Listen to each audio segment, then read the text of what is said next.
Yaman mo pre, pansamantala lang naman ako titira sa'yo. Tsaka pag nakahanap na ako ng trabaho, hanap din naman ako ng malilipatang bahay. Ano ka ba pre? Welcome ka rito. Alam mo naman, may utang na loob ako sa'yo. Kung hindi dahil sa'yo, wala na ako. Pre, pasok ka muna. Tignan mo, may kwarto pa rito. Sige pre, salamat ha.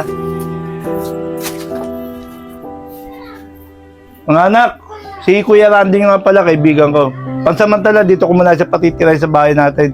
May bakanting kwarto naman tayo dito eh. Ganun po ba tay? Okay lang po yun. Kaibigan niyo naman po pala siya eh. Oo tay, okay lang po sa amin yun. Mabuti naman mga anak, naintindihan niyo ako.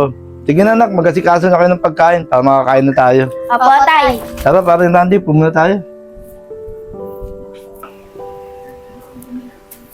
Mga anak, papasok na ako sa trabaho ha. Kuya Randy nyo nga pala, pag nagising, tira nyo na lang ng pagkain ha. Sige po tay, mag-ingat po kayo. Oo nga po tay, kami na pong bahalang magtira kay Kuya Randy ng pagkain. Sige na mga anak, papasok na ako sa trabaho ha. Pre, balita ko paano gusto nakatira. Tibay mo rin naman no? Isang buwan ka na walang trabaho eh. Ano ka ba pre? Kulang pa nga yun eh. Malaki nga ang utang na loob niya sa akin eh. Kundi dahil sa akin, siguro wala na siya. Kaya okay lang sa akin, kahit di ako magtrabaho. Pre, grabe ka naman. Di porket may utang na loob sa yung tao, naabuso mo, di ka na nagtrabaho. Ganun talaga pre. Gamitan lang sa mundong to. Ay siya naman tumatanong ng utang na loob sa akin eh. Ano magagawa ko?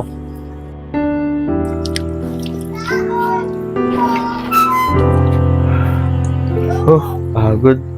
Iya, kumain na ba kayo? Opo tay, kakatapos lang po namin kumain.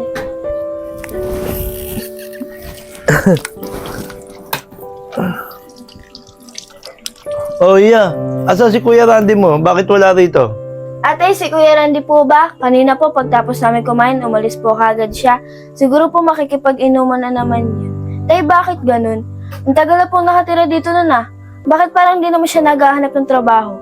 Tay, parang sa inyo na lang umaasa yun ah. Hindi naman siguro na, baka hindi pa nakakakita ng trabaho. Sige na nak, mag-ain ka na pa, makakain na ako, nagugutom na ako. Ano Randy, salamat sa pagpapainom mo sa amin ha. Oo nga Randy, kahit wala kang trabaho, nalasing mo kami. Wala yun pre. Hanggat kayo gusto na ako nakatira, hindi ko na kailangan magtrabaho. Sige, ano pa kayo? Bibilit ba tayo mamaya? Baka talaga pare. Randy, ikaw na Randy. Sa akin pre.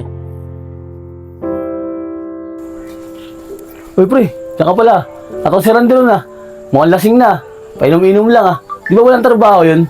Buti na itis mo yun. Ganun ba pre, nagiinom na naman pala. Inaantay ko nga rito kasi magsasarado na ako ng bahay.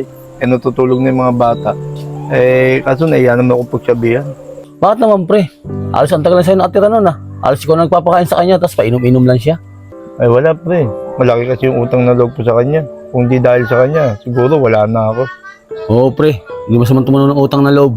Pero abusado eh. Hindi siya kumikilos, hindi siya tatrabaho. Pre, huwag kang magagalit ah. Tinuturuan mo siya maging tamad eh.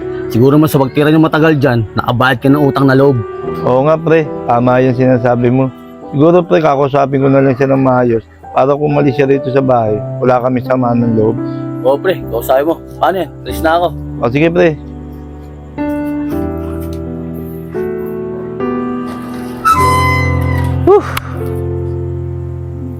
O pre, may natira pa ba kayong pagkain? Nagugutom na ako eh.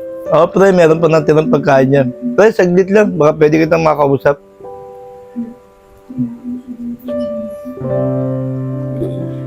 Bakit pre? Tungkol ba sa ang pag-uusapan natin? Pre, huwag ka sana magagalit sa akin, pre. Alam ko, meron ako utang na loob sa'yo.